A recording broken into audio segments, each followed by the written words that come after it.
முன்ன எல்லாம் வேற மாதிரி உங்களுக்கு பிரியாணி அது இது நாட்டம் போட்டா சக்கரை நான் வெஜிடேரியனோட பிரியர்னு சொல்லுவாங்க. ஆமா. விஜயகுமார் வீட்டில் தான் அதிகமாக போய் சாப்பிடுவாரு நான் வெஜிடேரியன். இவரே திடீர்னு போவார் சார். சில நேரங்களில் காரில் போயிட்டே இருக்கும்போது முண்டாஸ் எல்லாம் கட்டிட்டு போயிட்டு திடீர்னு போய் பிரியாணி வாங்குவார். ஹோட்டலுக்கு திடீர்னு போயிருக்காரு பிரியாணி அப்படின்னு சொல்லியிருக்காரு.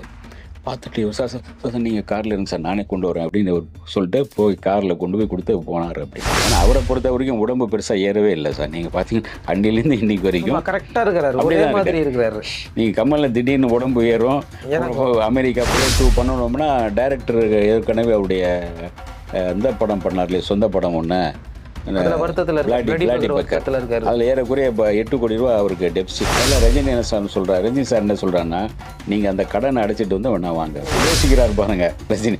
அதாவது இந்த டைரக்டர் வந்து நான் படம் பண்ணிடலாம் இவரை வச்சு, ஆனால் நான் இவர் கொடுக்க வேண்டிய கடன் நாளைக்கு வந்து நம்ம படத்து மேலே விழுந்து அவர் பாதிக்கும், நம்மளால் இப்போ ப்ரொடியூசருக்கு பாதிக்குங்கிற யோசிக்கிறார். இவர்களுக்கான விஷயங்கள் எல்லாமே வரும். அவருடைய ரசிகர்களுக்கான படம் தான் அது.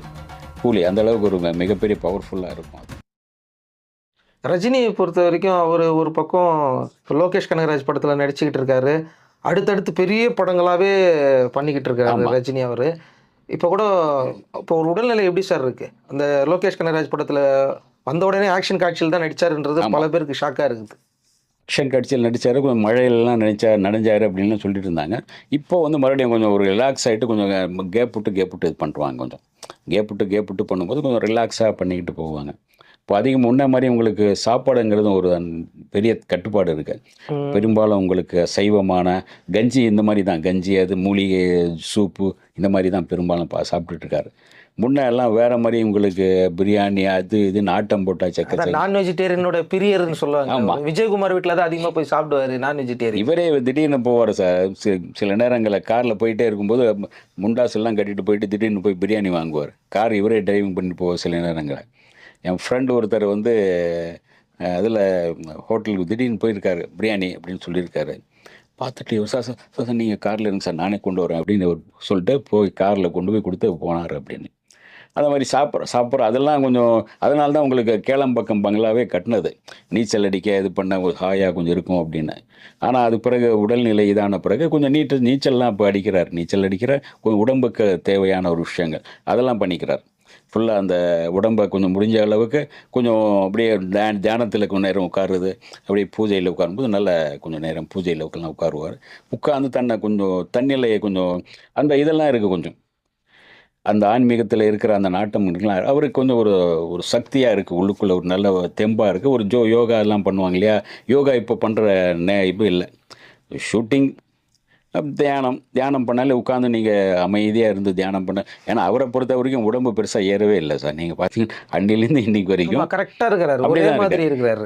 நீங்கள் கமலில் திடீர்னு உடம்பு ஏறும், அமெரிக்கா போயிட்டு உடம்பை குறைச்சிட்டு வருவார்.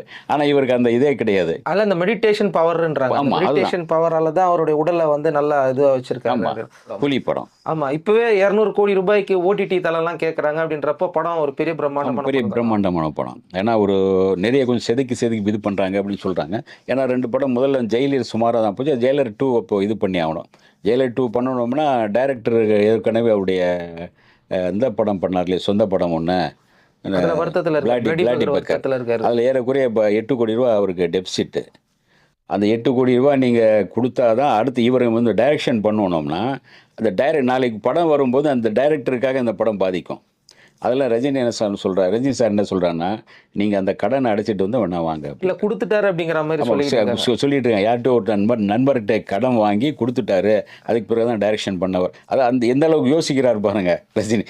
அதாவது இந்த டைரக்டர் வந்து நான் படம் பண்ணிடலாம் இவரை வச்சு, ஆனால் நான் இவர் கொடுக்க வேண்டிய கடன் நாளைக்கு வந்து நம்ம படத்து மேலே விழுந்து அவர் பாதிக்கும், நம்மளால் இப்போ ப்ரொடியூசருக்கு பாதிக்குங்கிற யோசிக்கிறாரு.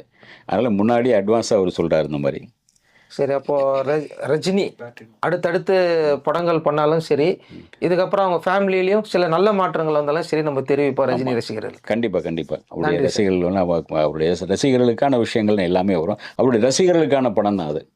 கூலி அந்த அளவுக்கு ஒரு மிகப்பெரிய பவர்ஃபுல்லாக இருக்கும் அது. நன்றி சார். நன்றி சார்.